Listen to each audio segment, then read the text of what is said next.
পুরুষ যখন নারীর মিথ্যাবাদী হওয়ার প্রমাণ পেয়ে যায়, তার চরিত্রহীনতার সম্পূর্ণ প্রমাণ পেয়ে যায়, তখন পুরুষের মনটা এমনভাবে ভেঙে যায়, পুরুষ সেই নারীকে দুই চোখে আর কখনো দেখতেই পারে না।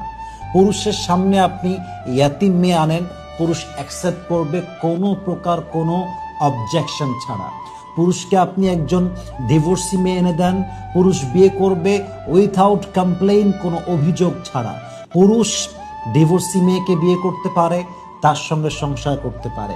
পুরুষ একজন ন্যাংরা, বোবা, অবহেলিতা অথবা আপনার কি বলবো এটাকে, একজন ইয়াতিম মেয়ে সংসার করতে পারে, তাকে বিয়ে করতে পারে, রেসপেক্ট করতে পারে, কেয়ার করতে পারে। বাট পুরুষ যখন দেখে যে আমার পছন্দের ওয়াইফ কিংবা আমার পছন্দের শখের নারী বেঈমান, মিথ্যাবাদী, চরিত্রহীন, পুরুষকে আপনি কোটি টাকা দিবেন, তবুও পুরুষ তার সঙ্গে একটা মুহূর্তের জন্য সংসার করতে আর প্রস্তুত নয়।